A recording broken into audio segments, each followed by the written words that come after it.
In my previous videos, my audio used to be pretty bad, so now I've upgraded to this fancy headset, so hopefully that has improved the audio a bit. What I want to talk about in this video is, did the developers ban my tool that allowed you to spy on your opponents? In my previous video, I showcased to you the tool that I developed that allowed you to take a look at the cards your opponent has picked before you had picked your own cards, allowing you to pick the perfect counter.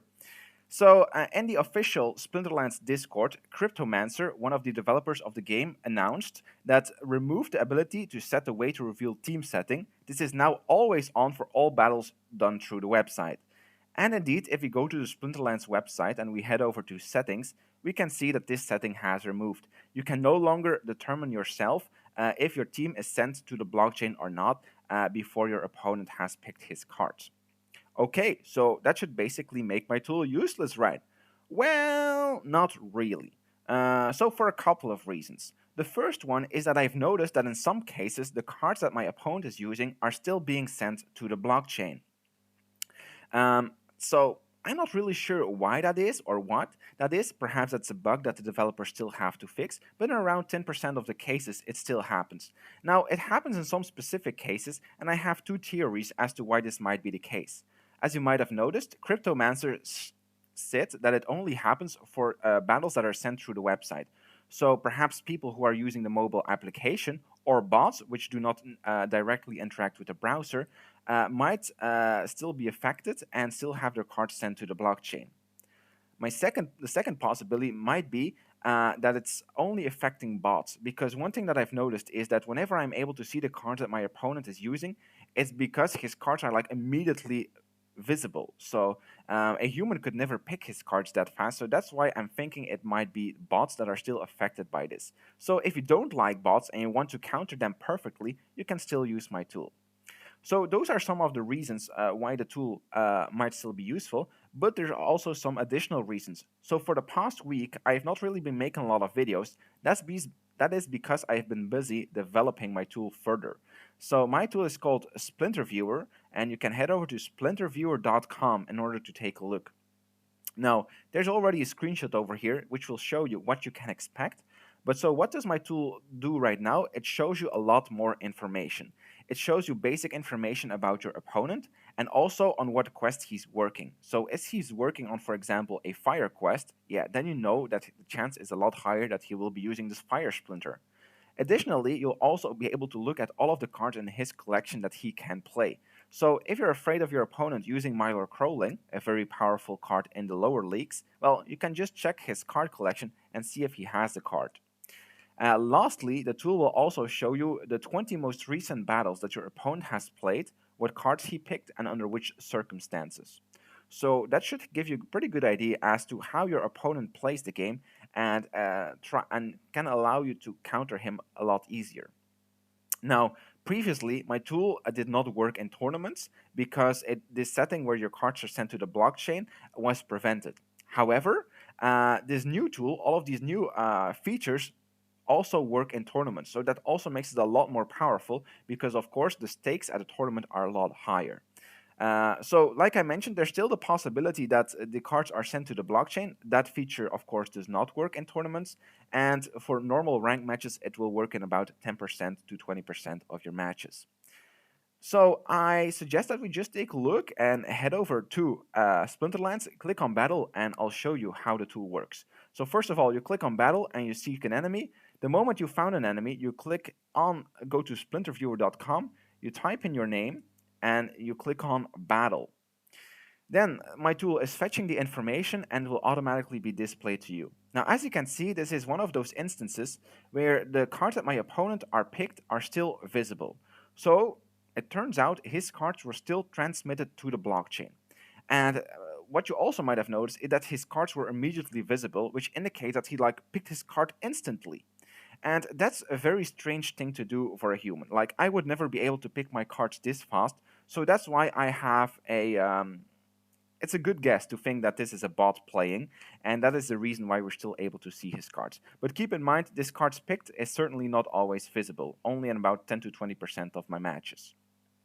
You can also see some general information about my opponent, like his rating, his max rating, the battles that he played, his win rate for those battles, his win streak, his collection power, his capture rate, and also on what quest he's working. So my opponent is currently working on a live quest, and you get some details about the battle that you're currently playing. So it's a 29 mana battle. You get the rule sets and what splinter elements are allowed. Then the cards that my opponent picked, but that's not always visible. Then you can also take a look at his card collection. Now, since our opponent has a collection power of 0, that means that he has only access to the default starter cards, so those are also the ones that you can see here. But normally, if your opponent owns a lot of cards, they will be shown here. They will also automatically be shown in the level that they are at. So it's a level 4 card, it will show the card artwork for level 4 card. If the card is golden, it will show a golden card, etc. So you can hide it. So I've made this toggleable so it does not take up your entire screen if your opponent has a large collection, and you can just toggle it off. So if you want to look at it, you just have to click over there. And then most importantly, you also get an overview of the decks that your opponent has used in his most recent battles. It shows details for his latest 20 battles and should give you a pretty good overview of what your opponent is playing. So you can notice some teams. So for example, in his last battle, my opponent has mostly been using Death and Dragon. That's basically everything that this guy plays. Okay, we have some magic over here with water. But you can see it's a pretty good to guess that my opponent will be playing either a Death or a Dragon deck. And so if he plays one of these two, you can perfectly see what cards he uses, what does he use any sneak monsters, etc. So you have a pretty good guess as to what's happening. Now, of course, I'm playing the lower leagues, so it's always a standard rule set and like all of these splinters allowed. But in higher leagues, you will have certain rule sets, and you will also have certain splinters that will be inactive. So then you can also see, okay, go to a previous battle where certain settings were the same. You had the same rule settings and the same splinters were allowed. Oh, I quickly have to create my team. Okay, I don't know what to pick. I'll just pick like a standard magic deck. Okay, I got Lobstradamus. I forgot about that. I'll put Lobstradamus in front. Okay. There we go. No idea if this is gonna work. I had to pick really fast because I kind of lost track of time. Now, what you can see is that my guy is the guy that we're playing is actually using the dragon deck, as you can see, and he's using the exact same card. So if you go to back to Splinter Viewer, we can see. So these are also in the correct order. So we have Living Lava, Magma Troll, as you can see, then Goblin Fireball, Spark Pixies, Serpentine Spy, and Fire Elemental. Exactly the cards that were predicted by my tool. So let's click on Rumble and see how we're doing. Now I had to pick my cards kind of in a hurry, so no idea if we'll manage to beat him. Let's hope so. So his Serpentine Spy is certainly annoying because he will take out our lower level magic guys, but hopefully we'll manage. So I think it's looking kind of good. Yes, picking magic was certainly a good counter against this deck. There we go. So that's how you can very easily win a battle.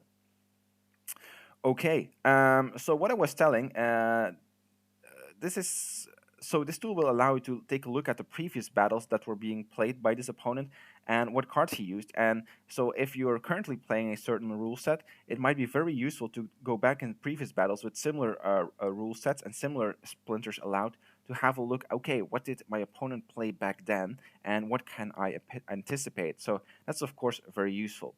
Now, if you want to play a new battle, you just click here on close and press a new battle. The moment an opponent has found, you can just click here in this button on the bottom left, click find new battle, and it will automatically search for a new battle. Now, if I click it right now, of course, it tells us no battle found because I'm not playing one.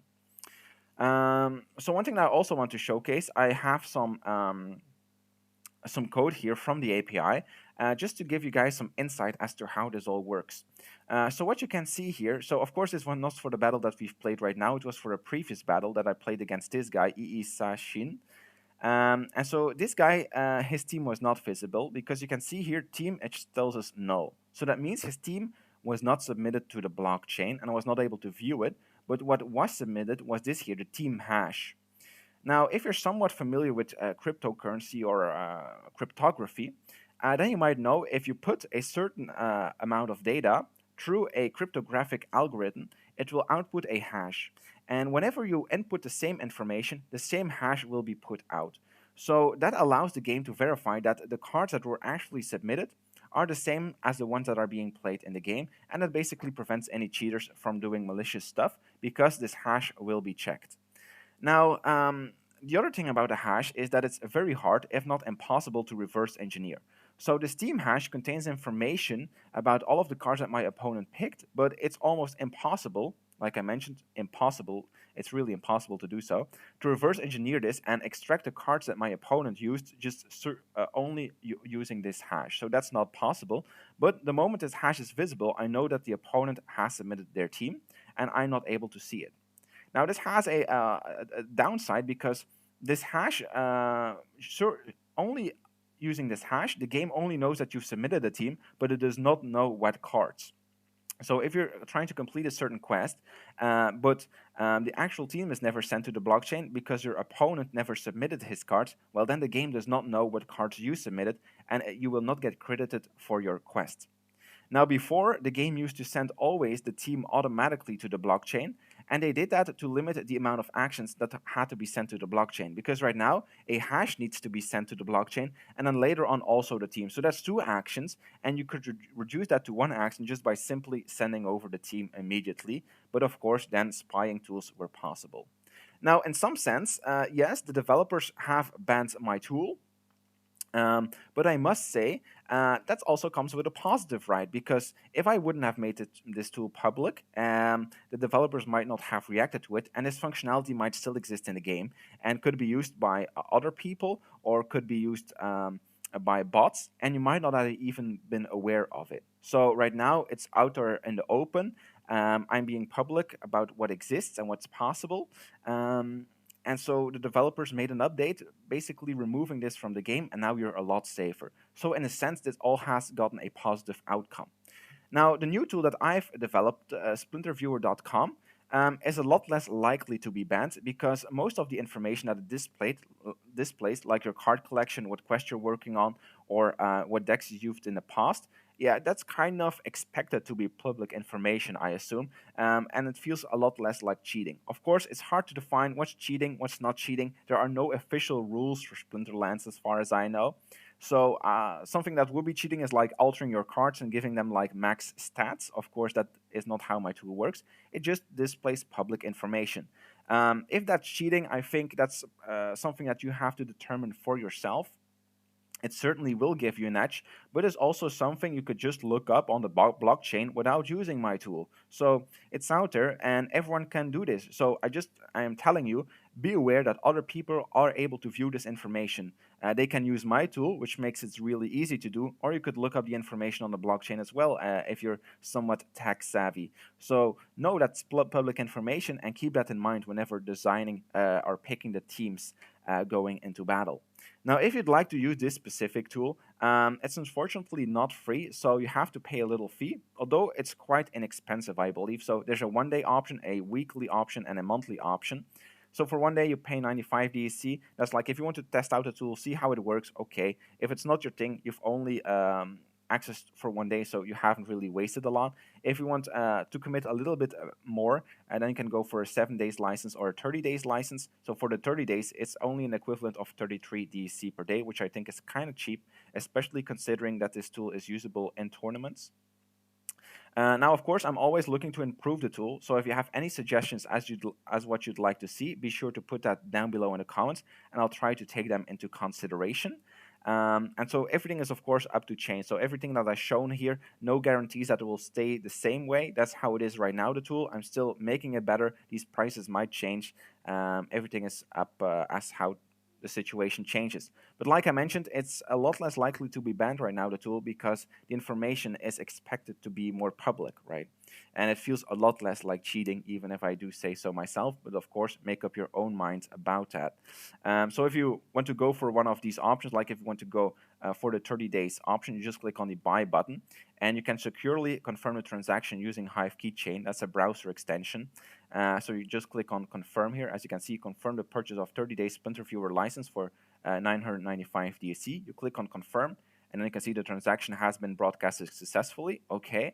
And then you can just type in your name here in the tool, and you will automatically be able to access the tool. So you also have some more FAQ information over here if you're interested with some more information. But yeah, that's basically it and what I want to show you. So yes, some of the functionality has been removed from the game. but the tool is still very useful and I've upgraded with a lot of new features, so be sure to check it out.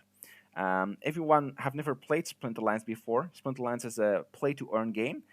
Be sure to use the link down below in the description to create an account and check it out for yourself. You can earn some actual money with this game. So the investment that you make in this tool, you can actually get a return on that, and that's kind of cool.